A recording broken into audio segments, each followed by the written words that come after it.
Hi అండి, hello everyone. నేను మీ సుధారెడ్డి. ఈరోజు నేను మీకు మరొక మంచి వీడియో అయితే చూపించబోతున్నాను. మేము అపార్ట్మెంట్లో ఇంకో 2 ఫ్యామిలీస్ కలిసి 3 ఫ్యామిలీలు కలిసి టూర్ అయితే వెళ్ళామండి.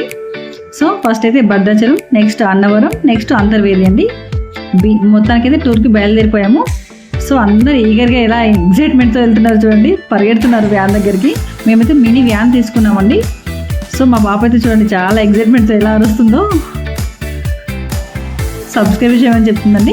ప్లీజ్ ఇప్పటికి నా ఛానల్ అయితే చూస్తున్నారో వాళ్ళందరికీ చెప్తున్నాను, ఇప్పటికి సబ్స్క్రైబ్ చేసుకున్న వాళ్ళందరికీ మెనీ థ్యాంక్స్ అండి.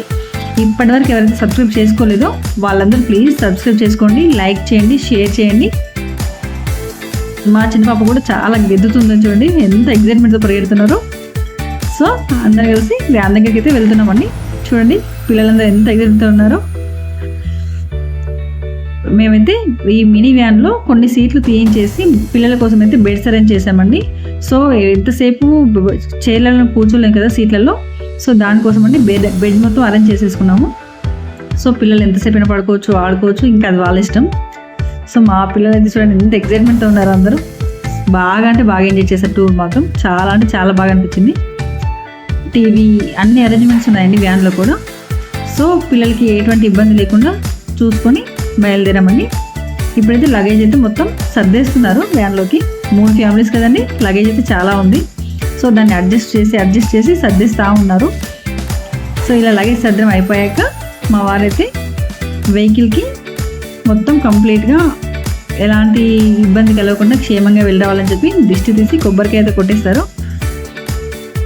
చూడండి ఇప్పుడు అందరం ఒక 1 by 1 అందరం వ్యాన్లోకి అయితే వెళ్ళిపోయామండి.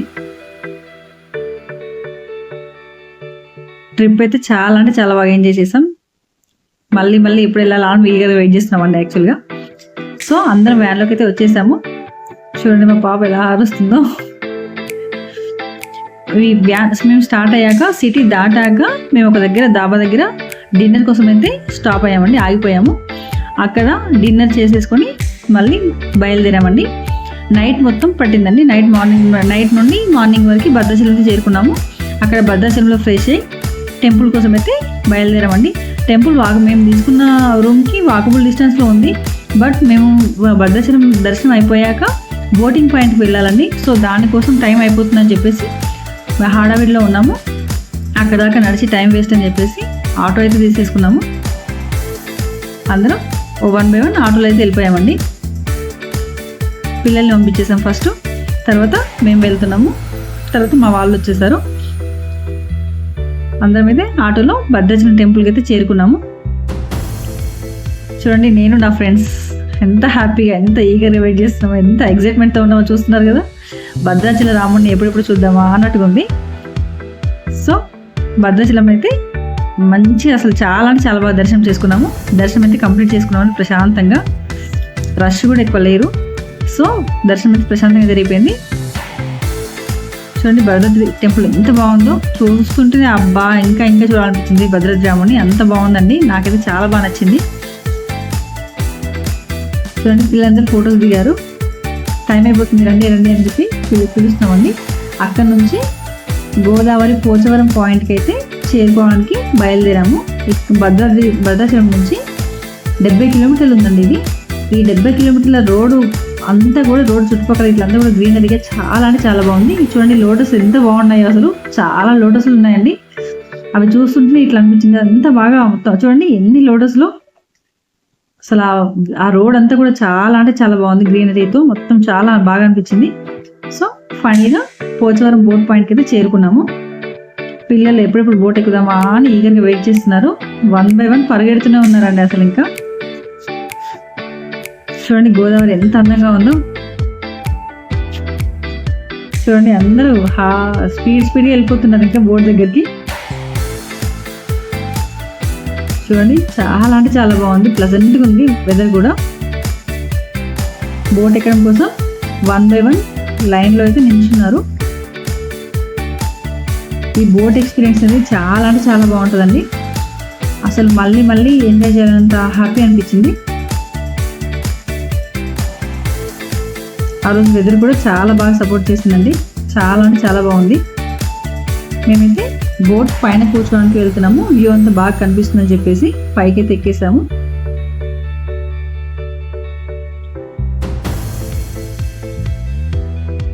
చూడండి పైన ఇలా ఉంటుంది బోటు. ఈ బోటు మనం పాపికొండలు చేరుకోవడానికి 2.5 hours పడుతుందండి ఈ బోట్ జర్నీ. ఈ పోయేటప్పుడు మొత్తం వ్యూ చూసుకుంటూ ఎంజాయ్ చేయడమే అండి. వచ్చేటప్పుడు మాత్రం చాలా ప్రోగ్రామ్స్ అరేంజ్ చేస్తారు బోట్ వాళ్ళు. ఈ బోటింగ్లో కూడా మనకి కంప్లీట్గా ఫుడ్ ఇట్లంతా వాళ్ళే అరేంజ్ చేస్తారు కంప్లీట్గా. సో మనకి ఎటువంటి ఇబ్బంది ఉండదండి, మనం ఆరామ్స్గా ఎంజాయ్ చేయొచ్చు, దేని గురించి ఆలోచించాల్సిన పని లేదు.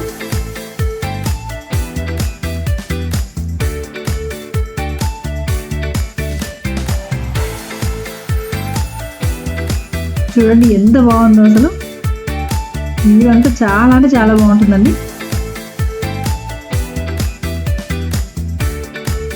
చూడండి పాపికొండలు ఎంత అందంగా ఉన్నాయంటే అసలు, ఎంత గ్రీనరీగా ఇట్లా అసలు చూస్తుంటే ఇంకా చూడాలంత బాగున్నాయండి. మేము ఈ పాపికొండలు ఈ బోటింగ్ అయిపోయాక నెక్స్ట్ అంతర్వేదికి బయలుదేరామండి.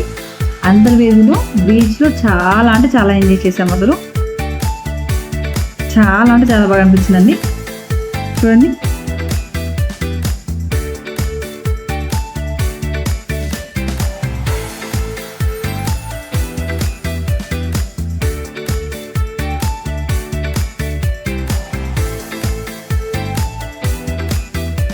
మీరు కూడా ఎవరైనా వెళ్ళాలనుకుంటే ఖచ్చితంగా వెళ్ళి ఎంజాయ్ చేసి రావచ్చండి, అంత బాగుంది. అస్సలు ఎక్కడ కూడా ఇంత బోర్ అని అనిపించదండి. ట్రిప్ కంప్లీట్ చేసుకొని ఇంటికైతే వచ్చేసామండి. సో లగేజ్ అంతా కూడా అన్లోడ్ చేసేస్తున్నారు.